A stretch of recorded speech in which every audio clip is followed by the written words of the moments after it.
باب افضل الصدقہ، بہترین صدقے کا بیان۔ الفصل الاول عن ابی ہریرہ وحکیم ابن حزام قال قال رسول اللہ صلی اللہ علیہ وسلم خیر الصدقة ما كان عن ظہر غنى وابدأ بمن تعول، رواہ البخاری ورواہ مسلم عن حکیم وحدہ۔ عن ابی ہریرہ، ابو ہریرہ رضی اللہ عنہ سے روایت ہے، وحکیم بن حزام اور حکیم بن حزام سے، قال دونوں نے کہا، قال رسول اللہ صلی اللہ علیہ وسلم کہ رسول اللہ صلی اللہ علیہ وسلم نے فرمایا، خیر الصدقۃ بہترین صدقہ، ما کانا جو ہو، عن ظہر غنى بے پرواہی کے ساتھ، وابدأ اور شروع کرو، بمن تعول ساتھ اس کے جن کی کفالت تم پہ واجب ہے، یعنی جن کی تم عیالداری کرتے ہو۔ رواہ البخاری، اسے بخاری نے روایت کیا، اور رواہ مسلم اور اسے مسلم نے روایت کیا، عن حکیم وحدہ، مسلم کی روایت میں صرف حکیم بن حزام ہے۔ حضرت ابو ہریرہ اور حکیم بن حزام رضی اللہ عنہما کہتے ہیں، رسول اللہ صلی اللہ علیہ وسلم نے فرمایا، بہترین صدقہ وہ ہے جو بے پرواہی کے ساتھ دیا جائے، اور شروع کرو اس شخص سے جس کا نفقہ تم پہ واجب ہو۔ یہاں لفظ ظہر غنى استعمال ہوا ہے۔ ظہر کا مطلب ہوتا ہے پیچھے، اور غنا کا مطلب ہوتا ہے مالدار ہونا یا غنی ہونا، یعنی جب تم صدقہ کرو تو سب کچھ نہ دے ڈالو بلکہ اپنے لیے بھی کچھ باقی رکھو۔ اور دوسرا معنی جیسے کہ یہاں ہوا ہے کہ جو بے پرواہی کے ساتھ دیا جائے، یعنی انسان جب دے تو پھر نیکی کر دریا میں ڈال، بھول جاؤ۔ ایسا نہیں کہ تم دینے کے بعد پیچھا کرنا شروع کر دو، لینے والے پر احسان جتاؤ یا اس کو اذیت دو۔ اور اسی طرح ابتدا اس سے کرو جو تمہارا قریبی ہو، یعنی جن کی کفالت تم پہ فرض ہے، اپنے بیوی بچوں سے، اپنے گھر والوں سے، اپنے رشتہ داروں سے۔ اب یہاں پر بہترین صدقہ، نمبر 1 اس شخص کا صدقہ جو دل کے اطمینان کے ساتھ خرچ کرے، دے کے بھول جائے، لینے والے کو دکھ نہ دے۔ اس کو کیوں بہترین صدقہ قرار دیا گیا؟ اس کو اچھا صدقہ کیوں کہا گیا کہ یہ اچھا صدقہ ہے؟ دیکھیے، بہترین صدقہ وہ ہے جو بے پرواہی کے ساتھ دیا جائے۔ کیوں بے پرواہی کے ساتھ دیے ہوئے صدقے کو بہترین کہا گیا؟ اور ظاہر کا معنی جیسے کہ آپ سب جانتے ہیں، پیٹھ یا پیچھے، غنن غنا کے، یعنی دینے کے باوجود پیچھے بھی کچھ باقی ہے، یہ مراد ہے اس سے۔ اور دوسرا، اگر غنا کو غنا نفس قرار دیا جائے تو اس سے مراد یہ کہ دینے کے بعد پھر آپ فقر یا محتاجی سے نہ ڈریں، جس کو دیا اس پر احسان نہ جتائیں، اور بے فکر ہو جائیں کہ ضائع نہیں ہوگا، ریٹرن آئے گا۔ ہونا تو یہ چاہیے تھا کہ سب کچھ دے ڈالنے کو بہترین صدقہ کہا جائے، لیکن یہاں یہ کہا جا رہا ہے کہ سب کچھ دے ڈالنا بہترین صدقہ نہیں۔ بہترین صدقہ وہ ہے کہ جب آپ دیں تو دینے کے بعد آپ خود محتاج نہ ہو جائیں۔ قرآن پاک میں اس کے بارے میں ایک آیت آتی ہے، کیا؟ وَلَا تَجْعَلْ يَدَكَ مَغْلُولَةً إِلَىٰ عُنُقِكَ وَلَا تَبْسُطْهَا كُلَّ الْبَسْطِ فَتَقْعُدَ مَلُومًا مَحْسُورًا۔ لا تبسطها كل البسط، اسے روکا گیا ہے، سب کچھ دے ڈالنے سے روکا گیا ہے۔ کیوں؟ فتقعد ملوما محسورا، ورنہ تم خود عاجز، محتاج، درماندے، ملامت زدہ ہو کے بیٹھ جاؤ گے، خود لوگوں کے آگے ہاتھ پھیلانے لگو گے۔ اور بہترین صدقہ کون سا ہے؟ جو تم سب سے پہلے اپنے گھر والوں کے اوپر خرچ کرتے ہو۔ اب گھر والوں پہ خرچ کرنا فرض ہے، تو فرض کی ادائیگی پر اجر بھی زیادہ ہے، جیسے نفل پر بھی ثواب ہے، لیکن اگر آپ فرض نماز چھوڑ کر نفل پڑھ رہے ہیں تو نفل فائدہ مند نہیں، پہلے فرض ادا کریں۔ اسی طرح جب آپ باہر دینے لگے تو پہلے دیکھ لیں کہ گھر والوں کے پاس ہے یا نہیں۔ اب آپ سوچ رہے ہوں گے کہ وہ پھر ان صحابی نے گھر والوں کو بھوکا چھوڑ کے دوسروں کو کیوں دیا؟ بتائیے، ہر حکم کے اندر استثنائی صورتیں موجود ہوتی ہیں۔ جیسے غزوہ تبوک کے موقع پر حضرت ابوبکر نے جب سب کچھ دیا تو وہ ایک ایمرجنسی کی کیفیت تھی، اس وقت دین کے جغرافیائی سرحدیں جو ہیں ان کی حفاظت بھی مقصود تھی۔ اگر اس وقت مال خرچ نہ کیا جاتا اور بیوی بچوں اور گھر کو دیکھا جاتا تو پھر اگر دین ہی باقی نہ رہتا تو باقی کیا باقی رہتا؟ تو ایک بڑی ضرورت آ گئی سامنے۔ کچھ چیزیں ہیں جو عام حالات کے لیے اور کچھ ہیں جو خاص حالات کے لیے ہوتی ہیں۔ اسی طرح جس خاص کنڈیشن میں وہ شخص آیا تھا اس میں کہیں بھی اس کے لیے کھانا نہیں تھا، مسافر تھا، مہمان تھا، اور پھر وہ لفظ اگر آپ کو یاد ہو، اکرمی ضیف رسول اللہ صلی اللہ علیہ وسلم، کہ رسول اللہ کے مہمان کی عزت، یعنی یہ بھی ایک بہت بڑی بات ہے کہ کوئی شخص کہاں سے ریکمینڈ ہو کے آ رہا ہے، اس کے ساتھ مجھے کیسے معاملہ کرنا ہے۔ اور بعض اوقات میں بھی بھوکا، دوسرا بھی بھوکا، لیکن دوسرے کی بھوک میری بھوک سے زیادہ ہے، دو ضرورتیں سامنے آ گئی، تو پھر کیا دیکھا جائے گا؟ کس کی ضرورت زیادہ ہے، تو وہاں خرچ کیا جائے گا۔ وعن ابی مسعود قال قال رسول اللہ صلی اللہ علیہ وسلم اذا انفق المسلم نفقة على اهله وهو يحتسبها كانت له صدقة، متفق علیہ۔ وعن ابی مسعود، ابو مسعود رضی اللہ عنہ سے روایت ہے، قال کہا، قال رسول اللہ، فرمایا رسول اللہ صلی اللہ علیہ وسلم نے، اذا انفق جب خرچ کرتا ہے المسلم مسلمان نفقتن کوئی خرچ علی اہلہ اپنے گھر والوں پر وہوا اور وہ یحتسبها ثواب کی امید رکھتا ہے اس سے کانت ہے لہو اس کے لیے صدقہ متفق علیہ متفق علیہ روایت ہے۔ حضرت ابو مسعود رضی اللہ عنہ کہتے ہیں رسول اللہ صلی اللہ علیہ وسلم نے فرمایا کہ مسلمان جب اپنے اہل و عیال پہ خرچ کرتا ہے اور اس سے ثواب کی توقع رکھتا ہے تو یہ بھی اس کے لیے صدقہ ہی شمار ہوتا ہے۔ کتنی خوبصورت بات، کتنا خوبصورت ہے یہ دین۔ آپ اپنے فرائض ادا کریں لیکن احسان جتا کے نہیں، اپنے گھر والوں کو دے رہے ہیں لیکن ان پہ بھی احسان نہیں۔ بہت سے والدین کو دیکھا گیا کہ وہ بچوں کی تعلیم پہ اگر خرچ کرتے ہیں تو جینا حرام کر دیتے ہیں ان کا، تم پہ اتنا اتنا اتنا خرچ کر چکے ہیں۔ ایون اپنی اولاد کے ساتھ یا بیوی کے ساتھ بھی احسان کریں تو جتانا نہیں چاہیے۔ اور دوسری بات یہ ہے کہ اگر بچوں پر بھی آپ خرچ کرتے ہیں، اور خاص طور پر اگر ماں خرچ کرتی ہے، کیونکہ باپ پر تو فرض ہے ہی، اس کو تو فرض ادا کرنے کا اجر ملے گا، لیکن اگر ماں محنت کر کے بچوں کو پال رہی ہے تو اس کے لیے دگنا اجر ہے، صدقے کا بھی اور قرابت داری کے حق کا بھی۔ اصل چیز کیا ہے پھر اجر کے اضافے میں؟ اصل بنیاد کس چیز کی ہے؟ نیت کی۔ آپ کوئی کام کیوں کر رہے ہیں؟ وعن ابی ہریرہ قال قال رسول اللہ صلی اللہ علیہ وسلم دینار انفقته فی سبیل اللہ ودینار انفقته فی رقبہ ودینار تصدقت به علی مسکین ودینار انفقته علی اہلک اعظمها اجرا الذی انفقته علی اہلک رواہ مسلم۔ عن ابی ہریرہ ابو ہریرہ رضی اللہ عنہ سے روایت ہے، قال کہتے ہیں قال رسول اللہ صلی اللہ علیہ وسلم رسول اللہ صلی اللہ علیہ وسلم نے فرمایا دینار ایک دینار انفقتہ خرچ کیا تم نے اس کو فی سبیل اللہ اللہ کے راستے میں، ودینار اور ایک دینار انفقتہ خرچ کیا تم نے اس کو فی رقبۃ گردن چھڑانے میں، ودینار اور ایک دینار تصدقت بہ صدقہ کیا تم نے ساتھ اس کے علی مسکین اوپر مسکین کے، ودینار اور ایک دینار انفقتہ خرچ کیا تم نے اس کو علی اہلک اپنے گھر والوں پر، اعظمها اجرا سب سے بڑا اجر کے اعتبار سے، الذی وہ ہے جو انفقتہ خرچ کیا تم نے اس کو علی اہلک اپنے اہل و عیال پر، رواہ مسلم اسے مسلم نے روایت کیا ہے۔ حضرت ابو ہریرہ کہتے ہیں کہ رسول اللہ صلی اللہ علیہ وسلم نے فرمایا کہ ایک دینار وہ ہے جو تو خدا کی راہ میں خرچ کرے، ایک دینار وہ ہے جس کو تو غلام آزاد کرنے میں خرچ کرے، ایک دینار وہ ہے جس کو تو مسکین پر صدقہ کرے، ایک دینار وہ ہے جس کو تو اپنے اہل پر خرچ کرے۔ ان سب میں اپنے اعتبار سے سب سے بڑا دینار وہ ہے جس کو تو اپنے گھر والوں پہ خرچ کرے۔ آپ سب کو ایک وعدہ کرنا ہوگا مجھ سے، سب بیٹوں والی مائیں اپنے بیٹوں کو یہ حدیث لفظ پڑھائیں گی، سب ساسیں جو اس وقت ساس بن چکی ہیں خاص طور پر بیٹوں کو یہ حدیث سنائیں گی، یہ قرض ہے آپ پر۔ آپ کو پتہ ہے بہت سے جھگڑے کہاں سے شروع ہوتے ہیں؟ کہاں سے شروع ہوتے ہیں؟ جب مرد حضرات اپنی ذمہ داری نہیں پوری کرتے۔ کیوں نہیں کرتے؟ اس کے کئی اسباب ہو سکتے ہیں، اس میں ایک سبب یہ ہوتا ہے کہ بیٹا کرنا چاہتا ہے، ماں نہیں کرنے دیتی، کہتے سب کچھ بیوی کو ہی دے ڈالو گے، سب کچھ بچوں پہ خرچ کر ڈالو گے۔ ٹھیک ہے، اس میں اعتدال چاہیے، سب کچھ بچوں اور بیوی کے لیے نہیں، لیکن ان کی ذمہ داری پوری کرنا۔ اگر مائیں یہ تعلیم اپنے بچوں کو دیں گی اور بچے آگے اپنی بیویوں کا اور بچوں کا خیال کریں گے، ان کا دھیان رکھیں گے، تو اس سے فائدہ کیا ہوگا؟ گھر میں خوشی ہوگی، گھر میں سکون ہوگا، تو آپ سب کام اچھے سے کر سکیں گے۔ اور دوسری بات یہ ہے کہ جب اپنے گھر والوں کو چھوڑ کے دوسروں کو دیا جاتا ہے، اس سے کیا ہوتا ہے نقصان؟ جو لے کے جاتے ہیں ان کے لیے دلوں میں نفرت اور عداوت پیدا ہوتی، پھر اوپر سے کہا جاتا ہے کہ آپ پھوپھی کے ساتھ اچھا سلوک نہیں کر رہے، آپ فلاں کے ساتھ اچھا نہیں کر رہے۔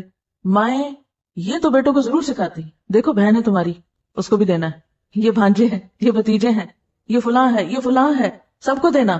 نہیں سکھاتے تو کیا نہیں سکھاتے؟ بیوی کو بھی دینا۔ بیوی کا اگر وہ شوہر دل جیتیں گے تو کس کو فائدہ ہوگا؟ بالکل مدر ان لا کو ہی فائدہ ہوگا۔ لیکن اس کا یہ مطلب نہیں کہ بیویاں پھر واحد وارث بننا چاہیں سارے مال کی۔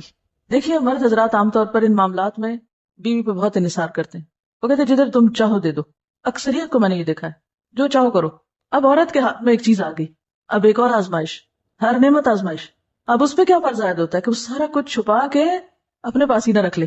پھر اگین جب بہو پہ بات آتی ہے تو بہو اور بیٹی کے یا نند بھاوج کے آپس میں تعلقات کیوں خراب ہوتے ہیں؟ مثلا شوہر نے کچھ دیا، بہن کو نہیں دکھانا، چھپانا ہے، ساس سے بھی چھپانا ہے، اس سے بھی چھپانا ہے، اس سے بھی چھپانا ہے۔ اس کے کوئی وجوہات ہو سکتے ہیں، لیکن ان مسائل کو کم کرنے کے لیے اصل جو چیز چاہیے وہ دلوں کا بڑا ہونا ہے۔ جو لے جاتا ہے لے جائے، میرا حصہ کوئی بھی نہیں لے جا سکتا، میں نے انشور کرایا ہوا ہے، کوئی نہیں لے جا سکتا میرا، جو میرے حصے میں وہ آئے گا، اور اگر اللہ ہی نے نہیں لکھا میرے حصے میں کسی کو دینے کی توفیق نہیں ہوگی چاہے میں ٹکرے مار کے مروں، نہیں مل سکتا، لکھا ہی نہیں میری قسمت میں. اس لیے ان معاملات میں تھوڑی بے پرواہی کی بھی ضرورت، تھوڑی نہیں بلکہ بہت، اور دلوں کی وسعت کی بھی ضرورت ہے. شوہر رازق نہیں ہوتے، رازق کون ہے؟ اللہ. اگر وہ ہمیں دینے کی بجائے ماں کو دے رہے ہیں، بہن بھائیوں کو دے رہے ہیں، باہر کہیں دے رہے ہیں، تو اس میں بہت جلنے کوڑنے کی ضرورت نہیں. جو آپ کا وہ آ جائے گا، جو اللہ نے آپ کے لیے لکھا ہے وہ کہیں سے بھی آئے گا. تو جب تک ہم بھروسہ اللہ کی ذات پہ نہیں کریں گے نا تو بات نہیں بنے گی. یہ قصہ سنا رہی ہے کسی کا کہ بیٹا جاب بھی کرتا تھا، بزنس بھی کرتا تھا، جو مال کماتا تھا ماں کو لا کے دیتا تھا. عام طور پہ ایسے ہی ہوتا ہے، بچے ماں سے اٹیچ ہوتے ہیں، سب کچھ انہیں کو سمجھنے لگا. اب ہوا کیا کہ جب شادی ہوئی تو بیوی کا مطالبہ شروع ہوا، لیکن وہ ساس جو تھی وہ ان کو عادت نہیں تھی دینے کی یا شیئر کرنے کی. تو اب نقصان کیا ہوا کہ بہو جو ہے وہ مسئلے پہ بیٹھ گئی، یار رب بزنس خراب ہو، نہ مجھے دے نہ اس کو دے، کسی کو بھی نہ ملے. ہاں پھر لوگ انتہا پسندی میں یہاں تک پہنچ جاتے ہیں کہ اگر میرا نہیں تو کسی کا بھی نہیں. تو یہ طرز عمل بھی درست نہیں.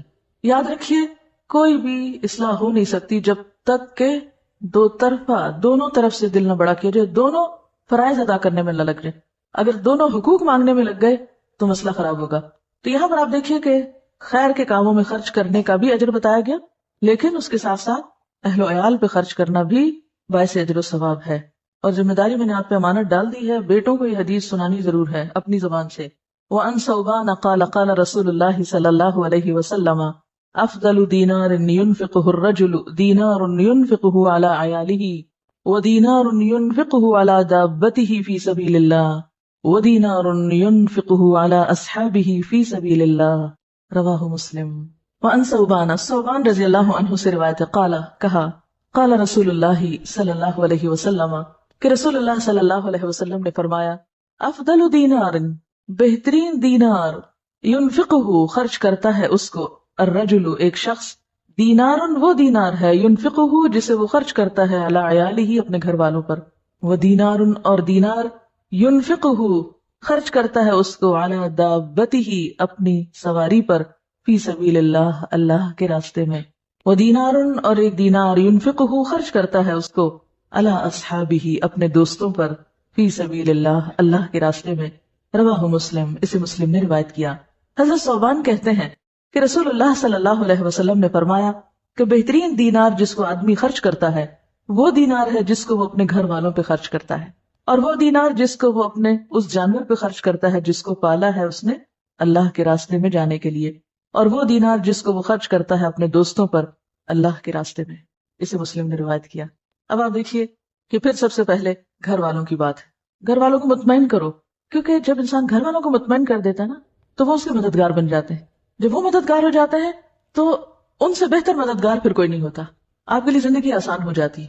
اور آپ نے دیکھا ہوگا اکثر کہ اگر گھر کے اندر چخبخ ہے، گھر کے اندر کھینچا تانی ہے، تو آپ باہر کتنا بھی سکون کا وقت گزار کے آئیں، جب تک گھر میں سکون نہیں تو زندگی بیکار ہے. گھر میں سکون لینے سے نہیں دینے سے آتا ہے.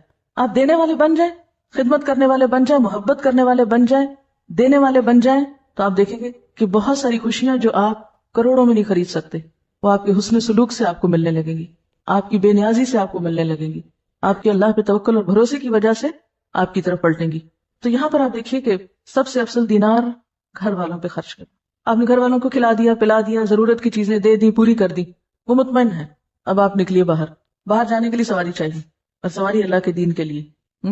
آج کل کوئی دابا یعنی کوئی جانور وغیرہ جیسے گھوڑا گدھا تو نہیں ہوتا، لیکن گاڑیاں شاید گھوڑوں گدھوں سے بھی زیادہ خرچہ مانگتی ہیں. ہر تھوڑے دن کے بعد پیٹرول کی قیمت اوپر چلی جاتی. جب اوپر جاتی تو آپ سوچتے ہیں او میرا فلاں اور فلاں وزٹ اس کا کیا بنے گا. پہلا خیال یہ نہیں آتا گھر کے کاموں کا کیا، پہلے یہ تھا او اب تو شاید میں پڑھنے نہ جا سکوں، اب تو شاید میں فلاں جگہ درس پہ نہ جا سکوں، پیٹرول بہت مہنگا ہوگا. اب یہ جو آپ صدقہ باہر ادھر ادھر کرتے رہتے ہیں وہ صدقہ اپنے ہی گاڑی میں کریں یا گاڑی کی مرمت. آپ کو پتا ہے کہ گاڑی کی مرمت بھی پھر ہزاروں مانگتی ہے، اسی گاڑی پہ لگائیں. اگر آپ کو کسی اور کو دینے کی نہیں بھی فرصت ملی تو جو گاڑی آپ اللہ کے راستے میں استعمال کر رہے ہیں وہ پیٹرول کھائے یا موبائل یا پھر مرمت CNG واٹ ایور، وہ کیا ہے؟ فی سبیل اللہ، صدقہ ہے.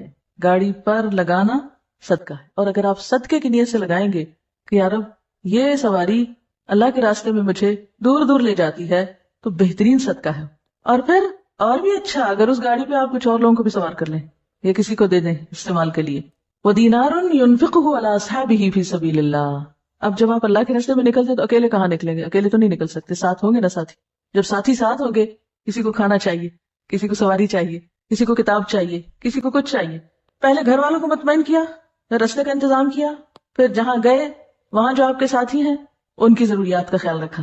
بہترین صدقہ. آپ کو حدیث یاد ہے جس میں آتا ہے کہ بندوں کی محبت اگر چاہیے تو کیا کرو، جو کچھ بندوں کے ہاتھ میں ہے اس سے بے نیاز ہو جائے، بندے تم سے محبت کرنے لگیں گے. اور جب تک تم بندوں کے ہاتھ کی چیز کے پیچھے پڑے رہو گے محبت نہیں ملے گی ان سے. اور ونس وہ محبت کرنے لگ جائیں تو پھر آپ دیکھیں ان سے آپ کچھ بھی کروا سکتے ہیں، پھر مشکل نہیں ہوگا. ہم گھر والوں سے کھینچا تانی جب رکھتے ہیں تو نتیجتاً نہ وہ ہماری مانتے نہ ہم ان کی مانتے ہیں. تو گھروں کی کشمکش دور کرنا ضروری ہے، اور اس کے لیے مال اہم کردار ادا کرتا ہے. جو دینے والے نہیں ان کو دے کر سکھائیں. بعض لوگوں کو دینا آتا ہی نہیں، سیکھا ہی نہیں، بچپن سے ہی بخل پہ ٹریننگ ہے. اور سب سے بڑی بات ہی نا کہ اگر ماں باپ صرف یہ چند حدیثیں بھی بچوں کو سکھا دیں، بچپن میں ذہن میں ڈال دیں، تو آپ دیکھیں گے کہ بڑے ہو کر وہ دل اتنے تنگ نہیں رہیں گے.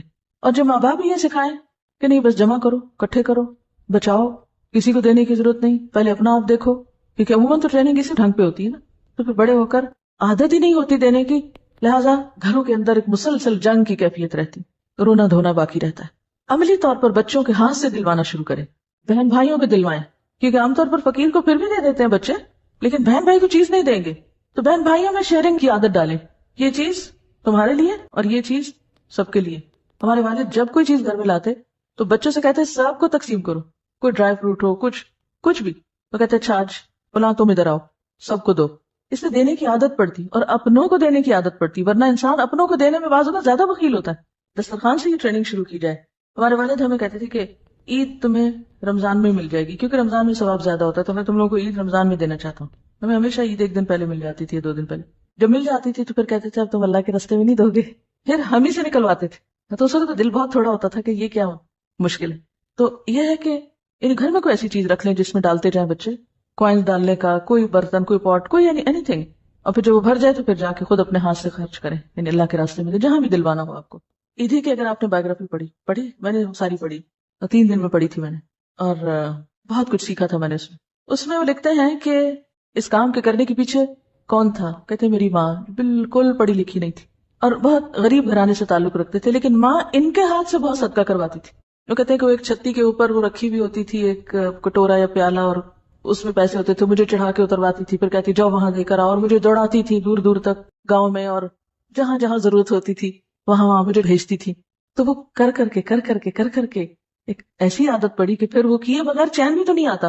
جب آپ کو بچپن سے عادت پڑ جائے تو پھر آپ نہیں چھوڑ سکتے، پھر وہ رگ رگ میں چلا جاتا ہے. اور بچپن سے بخل میں بچوں کو پالے، رگ رگ میں بخل گھس جائے گا، ساری زندگی خود بھی اذیت اٹھائیں گے اور دوسروں کے لیے بھی وبال جان ہوں گے.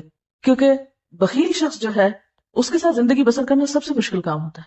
اور پھر آپ دیکھیے خاص طور پر یہ حدیث مسلم کی روایت ہے اور بڑی خوبصورت حدیث ہے جس میں کہ فی سبیل اللہ اپنے ساتھیوں پہ خرچ کرنا، ان کی ضروریات پر. وعن ام سلمۃ قالت قلت یا رسول اللہ الی اجر ان انفق علی بنی ابی سلمہ انما هم بنیہ فقال انفقی علیہم فلک اجر ما انفقت علیہم متفق علیہ. وعن ام سلمہ سے روایت ہے، قالت کہتی ہیں قلت میں نے کہا یا رسول اللہ اے اللہ کے رسول صلی اللہ علیہ وسلم، الی اجر کیا میرے لیے اجر ہے، ان انفقا کہ میں خرچ کروں، علی بنی ابی سلمہ ابو سلمہ کے بچوں پر، انما هم بنیہ بے شک وہ میرے بچے بھی ہیں. آپ کو معلوم ہے نا کہ حضرت ام سلمہ جو آپ کی اہلیہ محترمہ تھی، ان کی شادی پہلے ابو سلمہ سے ہوئی تھی اور پھر وہ 4 بچے چھوڑ کر فوت ہوئے تھے اور وہ بچے اپنے ساتھ حضور کے گھر لائے تھی. فقالا تو آپ نے فرمایا انفقی علیہم ان پہ خرچ کرو، فلک اجر ما انفقت علیہم تو تمہارے لیے اجر ہے جو بھی تم ان پہ خرچ کرو گی. متفق علیہ، متفق علیہ روایت ہے. حضرت ام سلمہ کہتی ہیں کہ میں نے حضرت صلی اللہ علیہ وسلم سے عرض کیا اے اللہ کے رسول صلی اللہ علیہ وسلم، اگر میں ابو سلمہ کے بیٹوں پر جو میرے بیٹے بھی ہیں خرچ کروں کیا مجھ کو اس کا ثواب ملے گا؟ آپ نے فرمایا تو ان پر خرچ کر، تجھ کو ثواب ملے گا اس کا جو تو ان پہ خرچ کرے گی. یہ سوال ام سلمہ کے ذہن میں کیوں آیا؟ کیونکہ عورت کے اوپر خرچ کی ذمہ داری نہیں، عورت پہ نان نفقہ واجب نہیں اولاد کا، یہ شوہر کا فرض ہے. لیکن اگر عورت کرتی ہے شوہر کے مر جانے کی صورت میں یا ایون زندہ ہوتے ہوئے بھی لاپرواہ ہونے کی صورت میں، تو اس کے لیے سراسر اجر ہے اگر اپنے بچوں پہ خرچ کرتی ہے. اور اس میں اگلی حدیث تو بہت ہی زبردست ہے جو اس مسئلے کو بہت اچھی طرح صاف کر دیتی. وَأَنْ زَيْنَبَ امْرَأَةِ عَبْدِ اللَّهِ بْنِ مَسْعُودٍ قالت قال رسول اللہ صلی اللہ علیہ وسلم وتصدقن یا معشر النساء ولو من حلیکن قالت فرجعت الى عبد الله فقلت انك رجل خفيف ذات اليد وإن رسول الله صلى الله عليه وسلم قد أمرنا بالصدقة فأته فاسأله فإن كان ذلك يجزئ عني وإلا صرفتها إلى غيركم. قالت فقال لي عبد الله بل ائتيه أنت. قالت فانطلقت فإذا امرأة من الأنصار بباب رسول الله صلى الله عليه وسلم حاجتي حاجتها. قالت وكان رسول الله صلى الله عليه وسلم قد ألقيت عليه المهابة. فقالت فخرج علينا بلال فقلنا له ائت رسول الله صلى الله عليه وسلم فأخبره أن امرأتين بالباب تسألانك أتجزئ الصدقة عنهما على أزواجهما وعلى أيتام في حجورهما ولا تخبره من نحن. قالت فدخل بلال على رسول الله صلى الله عليه وسلم فسأله فقال له رسول الله صلى الله عليه وسلم من هما؟ قال امرأة من الأنصار وزينب. فقال رسول الله صلى الله عليه وسلم أي الزيانب؟ قال امرأة عبد الله. فقال رسول الله صلى الله عليه وسلم لهما أجران أجر القرابة وأجر الصدقة متفق علیہ واللفظ لمسلم. ان زینب زینب سے روایت ہے. کون زینب؟ امرأتی بیوی عبداللہ بن مسعود کی. قالت کہتی ہیں قال رسول اللہ فرمایا رسول اللہ صلی اللہ علیہ وسلم نے تصدقنا صدقہ کرو یا معاشر النساء اے عورتوں کے گروہ ولو اور اگرچہ من حلیکن تمہارے زیورات میں سے ہی کیوں نہ ہو. قالت وہ کہتی ہیں فرجعت تو میں لوٹی الی عبداللہ طرف اپنے شوہر عبداللہ کے. فقلت تو میں نے کہا انکا بے شک تم رجل ایک شخص ہو خفیف ہلکے ذات الیادی ہلکے ہاتھ والے یعنی غریب شخص ہو. وان رسول اللہ اور بے شک رسول اللہ صلی اللہ علیہ وسلم نے قد امرنا ہمیں حکم دیا ہے بالصدقۃ صدقے کا. فأتیہ بس جاؤ آپ کے پاس. ہی سے مراد یہاں نبی صلی اللہ علیہ وسلم. فاسألہ تو پوچھو آپ سے. فإن كان ذلك پھر اگر تو ہے یہ یعنی یہ خرچ کرنا یجزئ انی کافی مجھ سے وإلا ورنہ میں صرفتها میں پھیر دوں گی اس کو الی غیرکم تمہارے علاوہ کسی اور کی طرف ورنہ میں یہ مال تم لوگوں پہ خرچ کرنے کی بجائے کسی اور کو دوں گی. قالت کہنے لگی فقال علی عبداللہ نے مجھ سے کہا بل ائتیہ انت بلکہ جاؤ تم خود ہی. قالت وہ کہنے لگی فانطلقت تو میں چل دی. فإذا امرأة تو جب ایک عورت من الانصار انصار میں سے بباب رسول اللہ صلی اللہ علیہ وسلم کے دروازے پر تھی. حاجتی میری حاجت حاجتها اس کی حاجت تھی یعنی ہم دونوں کا ایک ہی قصہ تھا. قالت کہنے لگی وکان رسول اللہ اور تھے رسول اللہ صلی اللہ علیہ وسلم قد القیت علیہ تحقیق ڈالی گئی تھی آپ پر المہابت حیبت یعنی آپ میں غیر معمولی حیبت تھی. فقالت تو کہنے لگی فخرج علینا تو نکلے ہم پر بلال. فقلنا له تو ہم نے اس سے کہا یعنی بلال سے کہا ائتی جاؤ رسول اللہ صلی اللہ علیہ وسلم کے پاس. فاخبرہ تو خبر دو آپ کو ان امرأتین کہ بے شک دو عورتیں بالباب دروازے پر ہیں تسألانک آپ سے سوال کرتی ہیں اتجزئ الصدقۃ کیا کافی ہوگا صدقہ انہما ان دونوں کا علی ازواجہما ان کے شوہروں پر وعلی ایتام اور اوپر یتیموں کے فی حجورہما ان کی گودوں میں یعنی جن کی وہ پرورش کر رہی ہیں. ولا تخبر پھر آپ کو نہ بتانا من نحن کہ ہم کون ہیں یعنی پوچھنے والا کون ہے یہ نہیں بتانا. قالت وہ کہتی ہیں فدخل بلال داخل ہوئے بلال علی رسول اللہ صلی اللہ علیہ وسلم پر. فسألہ تو پوچھا آپ سے. فقال له تو فرمایا آپ کو رسول اللہ صلی اللہ علیہ وسلم نے من ہما یہ کون ہے دونوں کون پوچھتی ہیں. قال بلال کہنے لگے امرأۃ ایک عورت تو من الانصار انصار میں سے ہے وزینب اور زینب بھی ہے. فقال رسول اللہ صلی اللہ علیہ وسلم نے فرمایا ایو زینب کون سی زینب حالانکہ وہ منع کر کے انہوں نے بھیجا تھا. قالا تو بلال کہنے لگے امرات عبداللہ بن مسعود کی بیوی ہے. فقالا تو فرمایا رسول اللہ صلی اللہ علیہ وسلم نے لہما ان دونوں کے لیے اجرانی دو اجر ہیں. اجر القرابتی قرابت داری کا اجر و اجر الصدقتی اور صدقے کا اجر. متفق علیہ روایت ہے. واللفظ لمسلم اور یہ لفظ مسلم کا ہے یعنی الفاظ مسلم کے ہیں. حضرت عبداللہ بن مسعود رضی اللہ عنہ کی بیوی زینب کہتی ہیں کہ رسول اللہ صلی اللہ علیہ وسلم نے فرمایا اے گروہ خواتین خیرات کرو اگرچہ وہ تمہارے زیورات ہی میں سے کیوں نہ ہو یعنی عورتوں کو آپ نے خاص طور پر تلقین کی خیرات کی. زینب کہتی ہے کہ رسول اللہ صلی اللہ علیہ وسلم کا وعظ سن کر جب میں اپنے شوہر عبداللہ کے پاس پہنچی تو میں نے ان سے کہا کہ تم ایک مفلس آدمی ہو اور رسول اللہ صلی اللہ علیہ وسلم نے ہمیں خیرات کرنے کا حکم دیا ہے، لہٰذا تم حضرت صلی اللہ علیہ وسلم کی خدمت میں حاضر ہو کر دریافت کرو کہ اگر میں تم پر اور تمہاری اولاد پر خرچ کروں تو یہ کافی ہوگا یا نہیں. یہ لفظ آتا ہے نا، اتجزئ الصدقۃ عنہما، کیا کافی ہو جائے گا صدقہ ان دونوں کی طرف سے، یعنی ان دونوں کو دینے پر، ورنہ پھر دوسروں کو صدقہ دوں. زینب کہتی ہے عبداللہ نے یہ سن کر مجھ سے کہا کہ تم ہی جاؤ. زینب کہتی ہے میں گئی اور دیکھا کہ ایک انصاری عورت رسول اللہ صلی اللہ علیہ وسلم کے دروازے پر بیٹھی اور اس کی حاجت بھی میری ہی حاجت کی مانند تھی، وہ بھی یہی بات دریافت کرنے آئی تھی. زینب کہتی ہے کہ رسول اللہ صلی اللہ علیہ وسلم میں غیر معمولی ہیبت تھی. دفعتاً ہمارے پاس بلال آئے، ہم نے ان سے کہا کہ رسول اللہ صلی اللہ علیہ وسلم کی خدمت میں حاضر ہو کر عرض کرو کہ دو عورتیں دروازے پہ بیٹھی ہیں اور دریافت کرتی ہیں کہ اگر وہ اپنے شوہروں اور ان یتیم بچوں کو جو ان کی پرورش میں ہیں صدقہ دیں تو کیا یہ کافی ہو جائے گا، اور آپ سے یہ ذکر نہ کرنا کہ پوچھنے والی عورتیں کون ہیں. زینب بیان کرتی ہیں کہ بلال چلے گئے اور رسول اللہ صلی اللہ علیہ وسلم کی خدمت میں حاضر ہو کر مسئلہ پوچھا. آپ نے دریافت فرمایا یہ دونوں عورتیں کون ہیں؟ بلال نے کہا ایک انصاری عورت ہے، دوسری زینب ہے. آپ نے پوچھا کون سی زینب؟ بلال نے کہا عبداللہ کی بیوی. آپ نے فرمایا ان کو دوہرا ثواب ملے گا، ایک ثواب تو قرابت کا اور دوسرا صدقے کا. کتنا زیادہ عورت کے حقوق کو اس طرح پروٹیکٹ کیا گیا، خاص طور پر وہ عورتیں جن کو شوہر کی طرف سے مالی مشکلات کا سامنا ہو. پہلی بات تو یہ کہ آپ صلی اللہ علیہ وسلم نے عورتوں کو الگ خاص طور پر صدقے کی تعلیم دی، اور وہ ایک اور حدیث سے پتہ چلتا ہے کہ آپ نے فرمایا کہ تکثرن اللعن، تم زبان کا غلط استعمال کرتی ہو، کثرت سے لعن طعن کرتی ہو، یعنی ڈانٹ ڈپٹ بچوں کو، ادھر ادھر ہر ایک چیز کو، تو تمہیں خیرات کرنی چاہیے. اس سے کیا پتہ چلتا ہے کہ زبان کے گناہوں کا کفارہ کس میں ہے. اور پھر دوسری وجہ آپ نے بتائی تھی کہ تم خاوند کی ناشکری ہوتی، وہ جتنا بھی احسان کرے تو تم نہیں مانتی اس کو. اس ناشکرے پن کا بھی کفارہ اور ازالہ کس میں ہے؟ صدقے. اب جب صدقے کی بات آئی تو وہ کہتی ہے کہ میں گھر پہنچی. کہتے ہیں کہ حضرت عبداللہ بن مسعود کی جو اہلیہ تھی وہ ہنر مند تھی اور اپنے ہاتھ سے کوئی کام کیا کرتی تھی اور اس سے کمائی کرتی تھی. اب عبداللہ بن مسعود کچھ نہیں کماتے تھے، فقیر آدمی تھے، سب ذمہ داری انہی کی تھی. وہ واپس آئی، جب سنا کہ صدقہ خیرات کرنا ہے تو گھر آ کر کہنے لگی کہ دیکھو تم تو ایک مفلس آدمی ہو اور آپ نے ہمیں صدقے کا حکم دیا ہے، لہٰذا تم جا کر یہ پوچھ کے آؤ کہ میں تم پہ اور تمہاری اولاد پہ جو خرچ کرتی ہوں وہ میرے حق میں صدقہ لکھا جائے گا. کیا کافی ہوگا صدقہ؟ یہی صدقہ کافی ہے یا اس کے علاوہ میں باہر بھی کروں؟ زینب کہتی ہے کہ عبداللہ نے سن کے مجھ سے کہا کہ نہیں میں تو نہیں جاتا پوچھنے، تم خود ہی جاؤ. یہی جھگڑے ہوتے ہیں نا گھروں میں. اب یہ دیکھیں کہ ایک طرف وہ کام نہیں کر رہے، دوسری طرف مسئلہ بھی نہیں پوچھ کے دے رہے. ایسے میں اس عورت کو کیا کرنا چاہیے تھا؟ کیا حق بنتا تھا؟ کیا کریں یہ ہم جیسا کوئی ہوتا وہاں تو کیا کرتے؟ لڑائی جھگڑا. ہاں ٹھیک ہے تم نہیں پوچھتے تو ناصر میں تمہیں نہیں دیتی، میں دے رہی ہوں کسی اور. کہتے جاؤ خود پوچھو. اب دیکھیں وہ خود چلی جاتی ہیں. کیوں چلی جاتی ہیں؟ وجہ وہ کچھ کرنا چاہتی ہے نا. تو جس کو کچھ کرنا ہو وہ رستہ تلاش کرتا ہے کہ نہیں مجھے تو کرنا ہے اور صحیح چیز کرنی ہے اور بہتر کرنی. اگر تمہیں دینا بہتر ہے تو تمہیں ہی دوں گی، اور اگر کہیں اور دینا بہتر ہے تو میں پھر جا کے پوچھ کے کسی اور کو دیتی ہوں.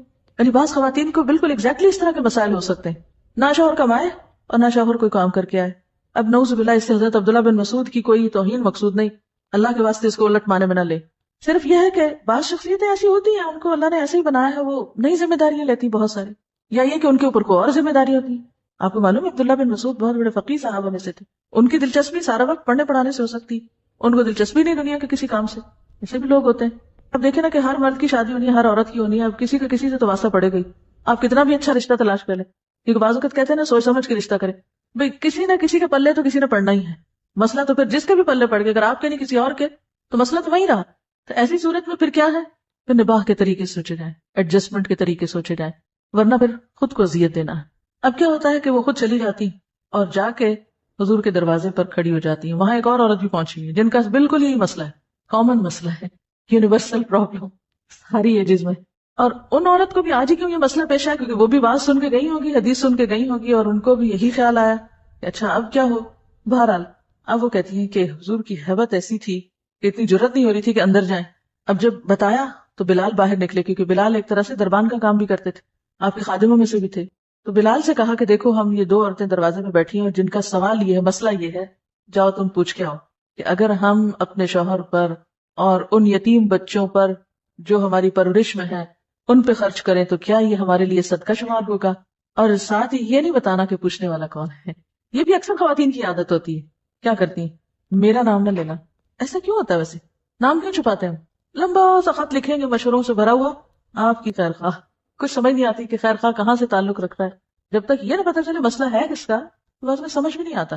صرف خالی مسئلہ کچھ اور ہوتا ہے، جب کانٹیکسٹ میں ہوتا ہے جس شخص کی طرف سے اگر آپ اس کو بھی سمجھ رہے ہیں تو بالکل بات اور ہو جائے. تو وہ کہتی ہے کہ بتانا نہیں، اب انہوں نے تو کہہ دیا بتانا نہیں، لیکن حضرت بلال والا کیسے نہ بتائیں جب حضور پوچھیں کچھ؟ اس سے کیا پتا چلتا ہے؟ لائلٹی، وفاداری آپ کے پاس ہے، آپ کے میسج لے جا رہے ہیں، لا رہے ہیں، تو یہ وفاداری بے حد ضروری ہوتی ہے. کیونکہ بعض اوقات آپ کہیں کام کر رہے ہیں، باہر سے لوگ آتے ہیں، وہ کیا کہتے ہیں؟ ان کو فیور دیا جائے اور جس کے آپ کام کر رہے ہیں اس کے وفادار نہ ہو. تو ایسے میں پھر دو میں سے کس کا وفادار ہونا ہے آپ کو؟ مالک کا وفادار. اور جھوٹ بھی تو نہیں بول سکتے، کیسے نہ بتائیں؟ اور بتانے میں حرج بھی تو کوئی نہیں تھا، اس میں کون سی ایسی بڑی بات تھی؟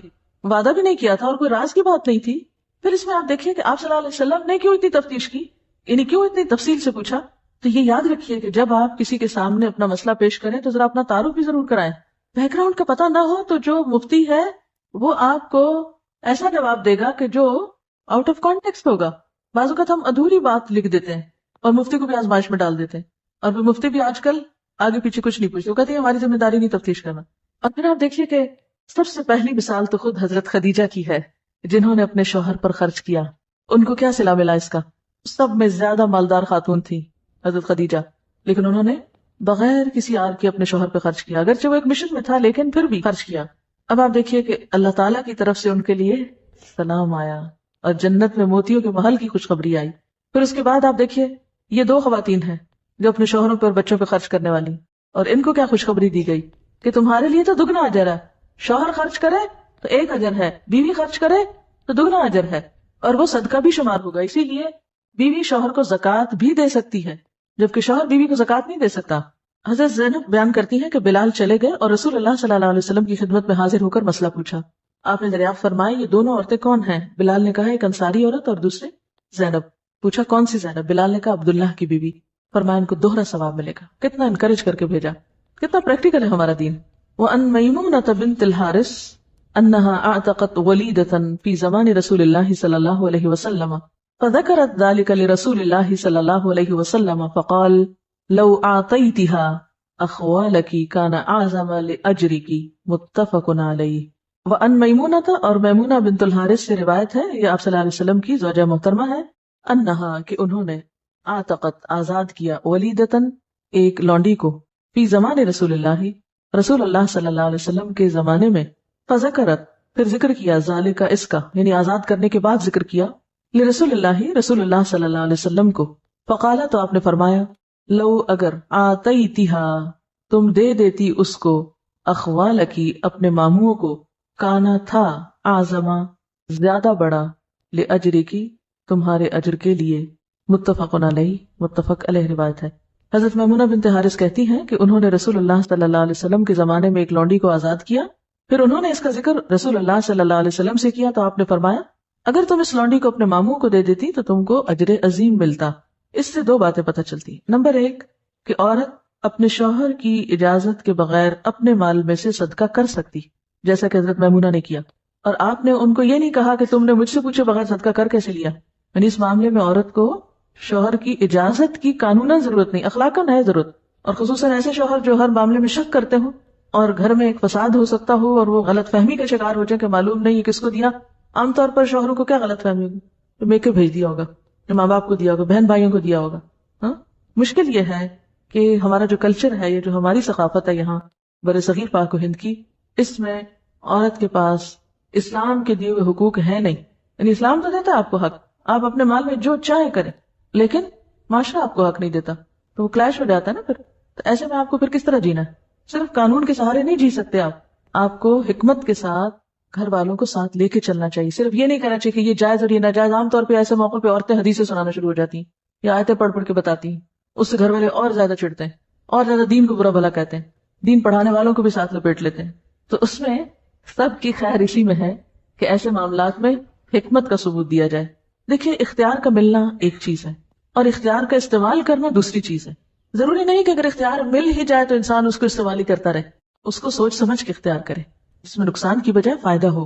دوسری بات جو یہاں بتائی گئی وہ یہ کہ جب انہوں نے کر لیا تو شوہر کو بتایا. بالکل چوری چھپے ایسے کام نہیں کرنے چاہیے، شوہر سے ذکر کرتے رہنا چاہیے تاکہ کوئی غلط فہمی نہ ہو، بدگمانی نہ ہو. اعتماد میں لے کے ایک دوسرے کو ایسے کام کرنے چاہیے، خواہ آپ کے ذاتی مالی کیوں نہ ہو. دوسری بات، آپ نے ان کو کیا سجیسٹ کیا؟ اگر تم اپنے ماموں کو دیتی تو زیادہ بہتر تھا، کیونکہ ہو سکتا ہے کہ ان کے ماموں زیادہ ضرورت مند تھے. یہ کون تھی بلا حضرت میمونہ؟ کن کی رشتے دار تھی؟ مشہور شخصیت ہیں تاریخ کی جن کی یہ رشتے دار تھی. خالد بن ولید کی. وعن عائشة قالت یا رسول اللہ ان لی جارین فإلی ایہما اہدی قال الى اقربہما منک بابا رواہ البخاری. وعن عائشة حضرت عائشہ سے روایت ہے قالت کہتی ہیں یا رسول اللہ اے اللہ کے رسول صلی اللہ علیہ وسلم ان لی جارین میرے دو پڑوسی فإلی ایہما تو ان دونوں میں سے کس کی طرف اہدی میں ہدیہ بھیجوں. قال فرمایا الى اقربہما ان میں سے جو زیادہ قریب ہے من کی تجھ سے بابن دروازے میں. رواہ البخاری بخاری نے اس کو روایت کیا. حضرت عائشہ کہتی ہے کہ میں نے حضرت صلی اللہ علیہ وسلم سے پوچھا کہ اے اللہ کے رسول صلی اللہ علیہ وسلم میرے دو ہمسائے ہیں ان میں سے کس کو ہدیہ بھیجوں. حضرت ابو ذر کہتے ہیں کہ رسول اللہ صلی اللہ علیہ وسلم نے فرمایا جس کا دروازہ تمہارے دروازے سے زیادہ قریب ہو. اس سے کیا پتہ چلتا ہے فالاقرب الاقرب وابدأ بمن تعول. ہمیشہ جہاں آپ رہتے ہوں آپ کے قریب والوں کا حق آپ پر زیادہ ہے. کیوں؟ اس کی حکمت بتائیے مجھے. کیا حکمت ہے اس میں؟ قریب والوں کا حق کیوں زیادہ ہے؟ پڑوسی کا حق زیادہ، اور پڑوسیوں میں بھی جو زیادہ قریب پڑوسی ہے یا پھر رشتہ دار ہے، دوسری طرح کی قرابت ہے.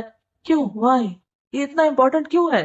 دینا بھی آسان ہے، ہمارے پاس جو کچھ ہے اس کی ساری انفارمیشن بھی ان کو ہوتی ہے اور وہ نظر بھی اس پہ رکھتے ہیں، اور اگر آپ نہیں دیتے تو ان کے اندر حسد اور بغض پیدا ہوتا ہے اور اس کے نتیجے میں تعلقات بھی خراب ہوتے ہیں. ہر کوئی اگر اپنے قریب والوں کا خیال رکھنا شروع کر دے، ان کی ضروریات کو دیکھنا شروع کر دے، جو کہ سب سے آسان ہے. ہم عموماً جب نیکی کا سوچتے ہیں تو وہ دور بیٹھے ہوئے لوگوں کو تو سوچتے ہیں، مگر جو آس پاس قریب ہی ہیں ان کو بھول جاتے ہیں.